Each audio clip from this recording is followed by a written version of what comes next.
Magandang gabi mula dito sa DOST Pag-asa. Narito ang latest weather update tungkol dito sa binabantayan nating bagyo na si Typhoon 1 ngayong Sabado, November 8, 2025. Base sa latest weather satellite image, kasalukuyan itong si Bagyong 1 ay nag-intensify dito sa Philippine Sea habang kumikilos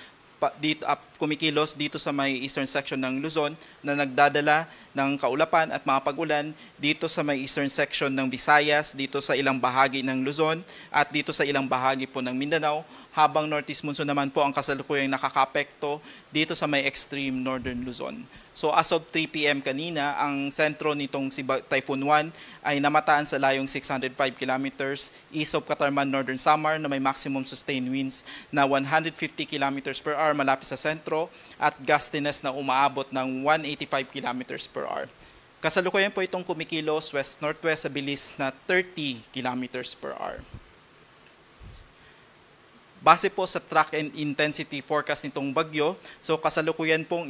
itong bagyo ay kumikilos pa northwest patungo dito sa may eastern section ng Luzon at inaasahan po natin na maglalandfall ito dito sa may southern portion ng Isabela at northern portion ng Aurora by tomorrow evening hanggang Monday morning at inaasahan na tatawid po ito dito sa may Cagayan Valley, dito sa Cordillera Administrative Region, dito sa may Ilocos Region at kasama po ang Central Luzon, palabas ng West Philippine Sea by Monday morning or afternoon bago po lumabas ng Philippine Area of Responsibility by Tuesday afternoon.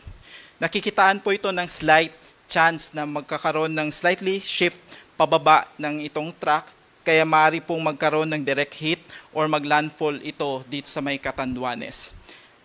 Habang tumatawid po ito sa ating kalupaan, maaari po siyang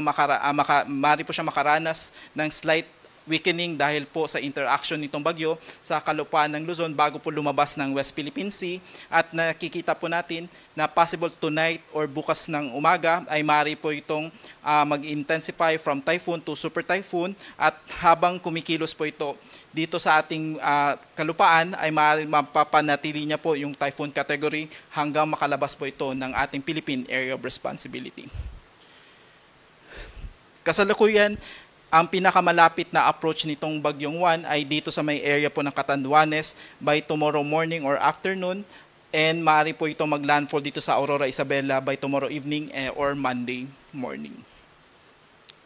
Kasalukuyan nakataas po ang signal number 3 dito sa may area po ng Catanduanes, dito po sa eastern section ng Camarines Sur, eastern portion ng Albay, dito sa may northeastern portion ng Northern Samar, habang signal number 2 naman po ang nakataas, particularly dito sa may eastern portion ng mainland Cagayan, kasama po ang Isabela, Quirino, Nueva Vizcaya, Aurora, Nueva Ecija, Bulacan, Metro Manila, Rizal, Laguna, Quezon at Marinduque. Signal number 2 pa rin po ang nakataas sa may Camarines Sur, rest of Camarines Norte, rest of Camarines Sur, rest of Albay, rest of Sorsogon, Burias and Ticao Islands, rest of Northern Samar, Northern Samar dito sa may northern portion ng Eastern Samar. Signal number 1 ang nakataas sa may Batanes, rest of Cagayan including Babuyan Islands, dito sa may Apayao, Abra, Kalinga, Mountain Province, Ifugao, Benguet, Ilocos Norte, Ilocos Sur, La Union, Pangasinan, Tarlac, Pampanga, Zambales, Bataan, Cavite, Batangas.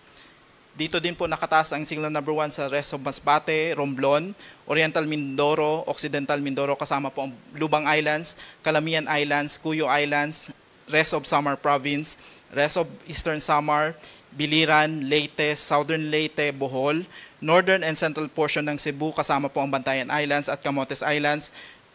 northern portion ng Negros Occidental at northern portion ng Negros Oriental. Signal number 1 pa rin po dito sa may Guimaras, Iloilo, Capiz, Aklan, Antique, Dinagat Island, Surigao del Norte, northern portion ng Agusan del Norte, at dito sa may northern portion ng Surigao del Sur.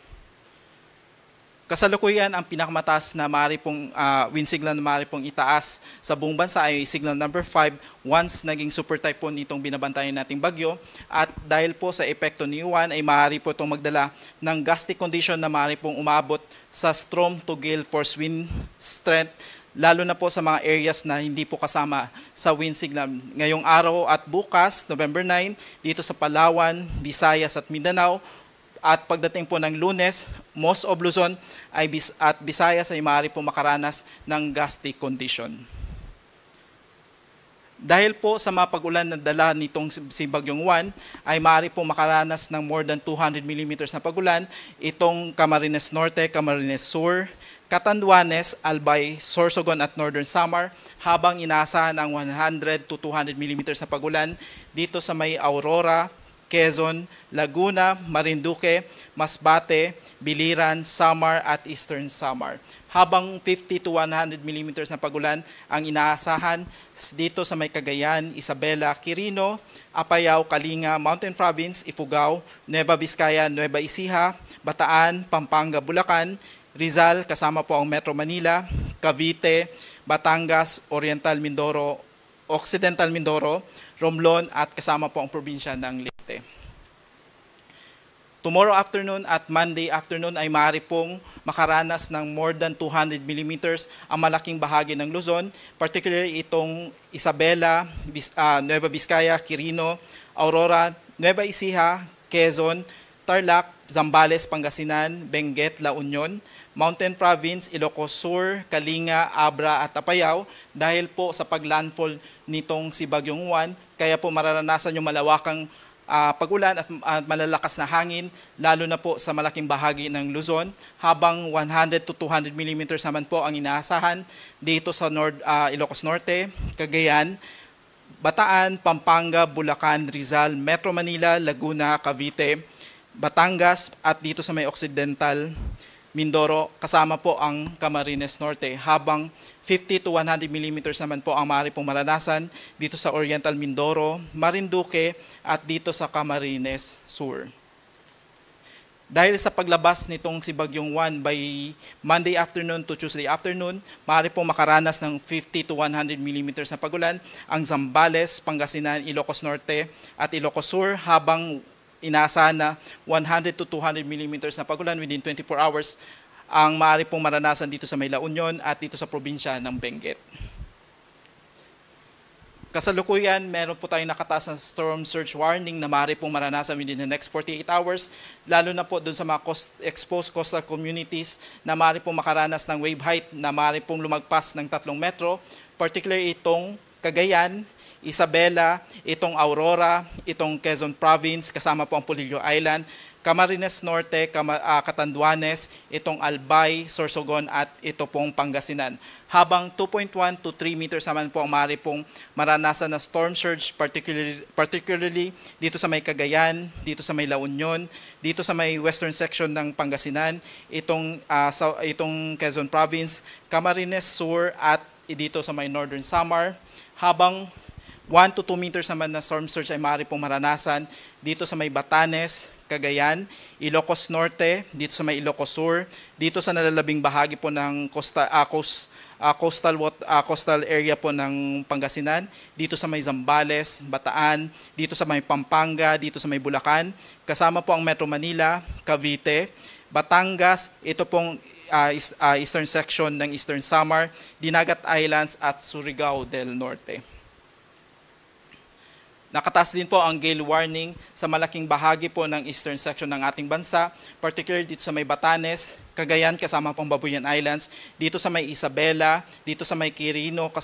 Quezon kasama pong Polillo Islands, Camarines Norte, Camarines Sur, dito sa may Catanduanes, dito sa may Albay, Sorsogon, Northern Samar, Eastern Samar, Dinagat Islands, Surigao del Norte, at kasama po ang Siargao at Bukas Grande Islands, habang nakataas pa rin po ang gale warning dito sa may Marinduque, Masbate, Romblon, Northern Coast of Cebu kasama po ang Bantayan at Camotes Islands, Biliran, Leyte, Southern Leyte, Samar at Surigao del Sur. Para po malaman natin kung if ever yung mga areas po natin ay kasama po sa mataas na risk ng landslide, flash flood, at storm surge, maaari nyo lang pong bisitahin ang hazardhunter.georisk.gov.ph para po sa karagdagang impormasyon. Habang wala po tayong nakataas na heavy rainfall warning sa anumang bahagi po ng ating bansa, para po sa karagdagang impormasyon, if ever kasama po yung mga lugar po natin sa thunderstorm advisory or heavy rainfall warning na maaari po magsimula